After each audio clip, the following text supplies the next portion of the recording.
என்னோட பேர் லாவண்யா. நான் வந்து திருச்சி மாவட்டம் மணச்சூர் வட்டத்தில் இருக்க திருவாசிங்கிற கிராமத்தில் இருக்கேன். என்னோட ஃபேமிலியில் வந்து அம்மா, அப்பா, அக்கா, நான். அப்பா வந்துட்டு பால் கறக்கிற வேலைக்கு தான் போகிறாங்க. நான் வந்து பிஏஎம்ஏ படிச்சிருக்கேன். பிஎடும் இப்போ படிச்சுட்டு இருக்கேன். பிஎட் படிச்சுக்கிட்டே பார்ட் டைம் ஜாப் பண்ணிட்டு இருக்கேன். கவர்மெண்ட் மாடல் ஸ்கூலில் ஆர்ட் ட்ரெயினராக ஒர்க் பண்ணிட்டு இருக்கேன். என்ன ஆர்ட் எடுத்திருக்கேன்னா பொம்மலாட்டம். நான் மார்னிங் வந்துட்டு காலேஜ் போயிட்டு படிச்சுட்டு ஈவினிங் தான் பசங்களுக்கு எனக்கு ஒர்க்கு, பசங்களுக்கு சொல்லித்தர ஒர்க்கு. அதனால நான் ஈவினிங் வந்துட்டு ஒர்க் பண்ணுவேன். ஒன் டேக்கு எனக்கு பார்த்தீங்கன்னா எங்கள் வீட்டிலேருந்து ஃபஸ்ட்டு சத்திரங்கிற மெயின் பஸ் ஸ்டாண்டுக்கு போகணும். அங்கேருந்து என்னோட காலேஜுக்கு போகணும். காலேஜ்லேருந்து திரும்ப நான் ஈவினிங் வந்துட்டு ஒர்க் பண்ணுற ஸ்கூலுக்காக போகணும்.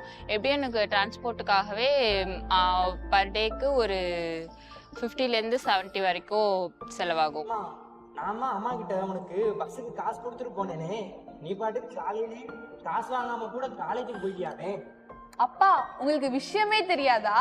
இப்பதான் நம்ம தமிழக அரசு மகளிருக்கான விடியல் பயண திட்டத்தை கொண்டு வந்திருக்காங்கல்ல. இதனால நிறைய பெண்கள் மற்றும் கல்லூரி மாணவிகள் எல்லாரும் போக வேண்டிய இடத்துக்கு எந்தவித செலவும் இல்லாம போயிட்டு வராங்க. அப்பா பஸ்ஸுக்கு தர காசுல வந்துட்டு நாங்க எங்களுக்கு பிடிச்சது ஏதாவது வாங்கி சாப்பிட்றது, அந்த மாதிரிலாம் டைப்ரைட்டிங் புக்குக்கு, பேப்பருக்கு அந்த மாதிரி எல்லாம் வாங்கிக்குவோம். அதுக்கு வந்துட்டு இந்த அப்ப தோணும். அப்ப வந்துட்டு நாங்க பிரைவேட் பஸ்ல ஏறாம இந்த பஸ்க்காக வெயிட் பண்ணி இதுல ஏறி வருவோம். அந்த காசை நம்ம சேவ் பண்ணலாம். அவருக்குன்னு 100 ரூபா சப்பை தான் வாங்கிக்குவாரு. வெள்ளை வேட்டி வெள்ளை சட்டை தான் போடுவாரு.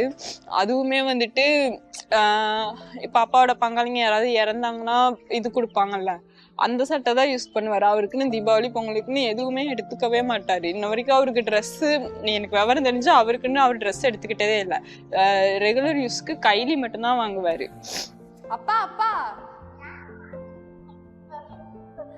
உன்கிட்ட எல்லாம் சொல்ல மாட்டேன். ஃபர்ஸ்ட் நான் அப்பாட்ட தான் சொல்லுவேன்.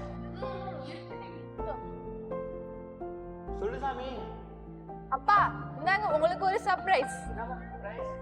பஸ் ஃப்ரீப்பான்னு சொன்னாலுமே எனக்கு வச்சுக்கோமா அப்படின்னு காசு கொடுப்பாரு. ஸோ அதை வச்சு ஏதாவது வாங்கலான்ற மாதிரி யோசிச்சுலாம் வாங்கி கொடுத்துருக்கேன். அப்பாவுக்கு ஒரு வெளியில செயின், அப்பாவுக்கு வந்துட்டு ஒரு நல்ல பிராண்டு செருப்பு, டிஷர்ட் போட்டு பார்க்கணும்னு எனக்கு ஆசை. எங்க அப்பாவுக்கு ஒரு நல்ல பிராண்டு டிஷர்ட்டு, இந்த மாதிரி எல்லாமே நான் வாங்கி கொடுத்தேன்.